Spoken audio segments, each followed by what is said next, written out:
سبد مکمل‌های ویژه کودکان و نوزادان. قطره فروسیس ویواکیدز. قطره فروسیس مکمل آهن به فرم لیپوزومال است و با تامین 100% نیاز روزانه به آهن، فولیک اسید و ویتامین B12 برای کودکان 6 تا 12 ماه طراحی شده است. قطره فروسیس نقش مؤثری در پیشگیری از کمخونی و بهبود رشد فیزیکی و ذهنی، تقویت سیستم ایمنی، افزایش حافظه و قدرت یادگیری دارد. قطره فروسیس ویواکیدز با داشتن آهن به فرم لیپوزومال مانع از سیاه شدن دندانها می شود و دارای جذب بیشتر، عدم عوارض گوارشی، طعم دلپذیر و فاقد طعم و بوی فلزی آهن می باشد. شربت ایمیونیتی ویواکیدز. شربت ایمیونیتی یک مولتی ویتامین مینرال حاوی عصاره پروپولیس می باشد. این مکمل تامین کننده 17 ریز مغذی ضروری مورد نیاز کودکان بوده و یک آنتی اکسیدان قوی به شمار می رود.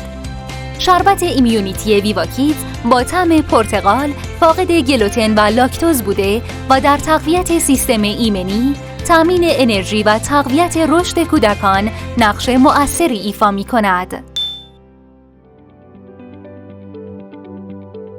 قطره مولتی ویتامین ویواکیدز. قطره مولتی ویتامین ویواکیدز منحصراً بر اساس نیازهای تغذیه‌ای کودکان زیر 1 سال طراحی شده است. این قطره با تامین 12 ویتامین ضروری می‌تواند نقش مهمی در رشد و سلامت کودکان ایفا کند، از جمله تقویت سیستم ایمنی، بهبود قوای ذهنی و جسمی، افزایش اشتها و تقویت سیستم بینایی. قطره ویتامین آدی ویواکیدز. قطره ویتامین آد حاوی مواد مؤثری برای تکمیل رشد، تقویت بینایی، تقویت سیستم ایمنی در کودکان زیر 1 سال می باشد. قطره ویتامین آد ویواکیدز فاقد گلوتن و لاکتوز است.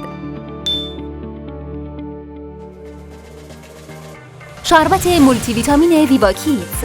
شربت مولتی ویتامین ویواکیدز مخصوص کودکان و نوجوانان فرموله شده است. این شربت با فرمولاسیون منحصر به فرد خود با داشتن 18 ویتامین و ماده معدنی به همراه عصاره هسته انگور تمام مواد مغذی مورد نیاز برای رشد و حفظ سلامتی کودکان را تامین می‌کند. همچنین این محصول در کمک به افزایش اشتها، تقویت هوش و قدرت یادگیری، تقویت ایمنی بدن نقش اساسی دارد. محصولات برند ویواکیدز تحت لیسانس ویتا فارمد کشور سوئیس.